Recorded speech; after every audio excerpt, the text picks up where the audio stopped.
خب چطور ما بتونیم از وقتمون بهتر استفاده کنیم توی یوتیوب؟ سلام، امیدوارم که حالتون خوب باشه. میخوایم با هم بررسی کنیم چه کارهایی میتونیم بکنیم برای اینکه محتوای نامناسب برامون کمتر بیاد و از وقتمون بهتر استفاده کنیم و مدیریت زمان بکنیم، با توجه به اینکه زمان محدود هست و ما بتونیم در واقع مطالب مفیدتر رو استفاده بکنیم.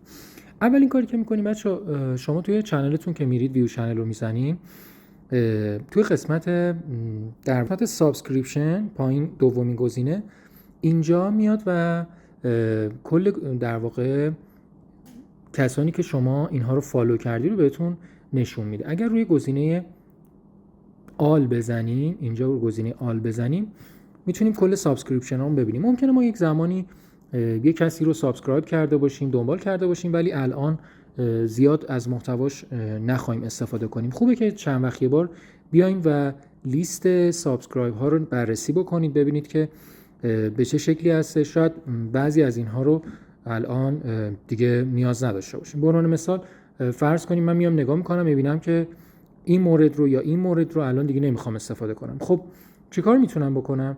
این قسمت دو تا انتخاب داریم. انتخاب اول اینه که بیایم و اگر نوتیفیکیشن ها رو حالت آل هست، مثلا ما میخوایم این کانال رو نگه داریم ولی کمتر برامون پیشنهاد بده، اینو از رو حالت آل برمیداریم و میایم رو حالت پرسونالایز، شخصی سازی شده، یا میگیم اصلا برای ما پیشنهاد نده، خودمون اگه خواستیم استفاده بکنیم.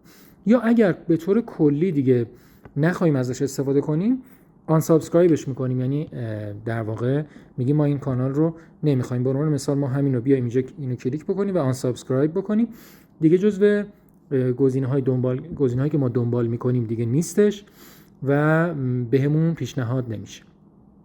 این در واقع بخش سابسکرایب ها. حالا میایم توی قسمت ویدیوهای کوتاه. تو ویدیوهای کوتاه چه کار میتونیم بکنیم؟ ببینید بچه‌ها، توی یوتیوب یه قسمت خیلی خوبی داره توی بحث پیشنهاد ندادن. مثلا فرض کنید ما اینجا رو داریم نگاه میکنیم و یه ویدیویی رو میبینیم که دوست نداریم بهمون پیشنهاد بده. خب چیکار باید بکنیم؟ مثلا من دارم تو ویدیوهای کوتاه هم نگاه میکنم، یه ویدیویی میبینم که این ویدیو به عنوان مثال مورد سلیقه من نیست.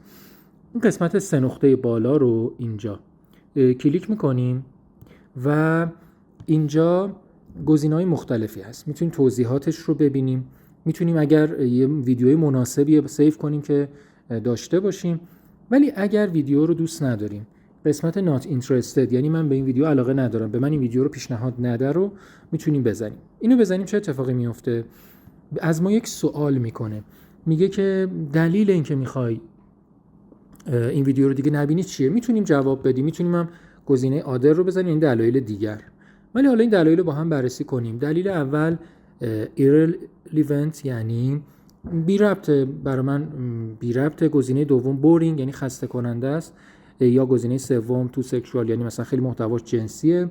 یا disgusting و یا مثلا violent یعنی خشونت آمیزه. offensive یعنی مثلا توهین آمیزه. misleading گمراه کننده است، یا دلایل دیگر. در هر صورت میتونیم دلیلش رو بزنیم، به کدوم دلیل ما نمیخوایم ویدیو رو ببینیم، و نهایتا یا آدر رو بزنیم و من مثلا اینجا میزنم بورینگ، برای من خسته کننده است و دیگه اون ویدیوها رو به مرور برای من نمیاره. چون ویدیوهای کوتاه با اینکه زمانش کمه، ولی چون پشت سر هم پیشنهاد میشه، ممکنه زمان زیادی از شما ببره. پس دقت بکنید، با این چند روش میتونید زمانتون رو مدیریت بکنید.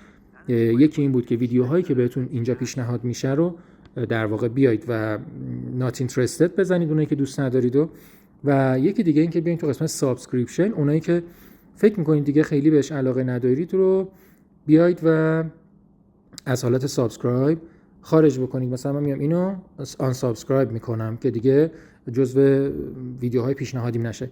بچه‌ها یه تعدادی از ویدیوهایی که در واقع بهتون پیشنهاد میده از سابسکرایباتونه، اونایی که سابسکرایب کردید، دنبال کردید. یه تعدادی هم خودش انتخاب میکنه و بهتون پیشنهاد میده. پس هر دوتا رو باید مدیریت کنیم تا بتونیم در واقع همون صفحه مورد علاقه بیشتری باشه.